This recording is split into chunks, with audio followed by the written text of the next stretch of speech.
C'est très souvent à l'étranger que naissent les modes. Il est d'ailleurs assez frappant de constater que les anciens expatriés, ceux qui rentrent chez eux en France, ceux-là sont souvent assez visionnaires sur l'évolution des modes à venir en France.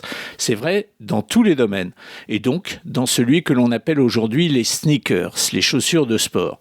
Ainsi, il y a encore quelques années, Central Park à New York était le rendez-vous privilégié de ceux qui au pied portaient des chaussures de marque Nike, la très grande majorité de ceux qui couraient.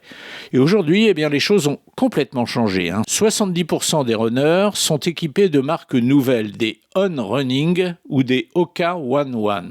En l'occurrence, Central Park et toute la ville de New York sont des endroits qui bien souvent créent les modes. Au-delà de ça, c'est un marché entier qui est en train de muter, un marché dont les chiffres sont hallucinants. Chaque jour se vendent dans le monde plus de 2 700 000 paires de sneakers, chaque jour.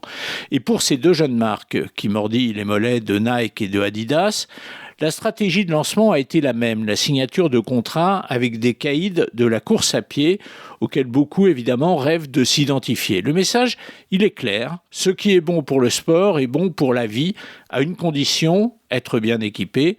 Et là, on entre dans le double domaine du savoir-faire et du faire-savoir. Et les deux créateurs français de Hoka, Jean-Luc Diard et Nicolas Mermoux, ne manquent ni de l'un ni de l'autre. Leur croissance annuelle est chaque année à 2 chiffres.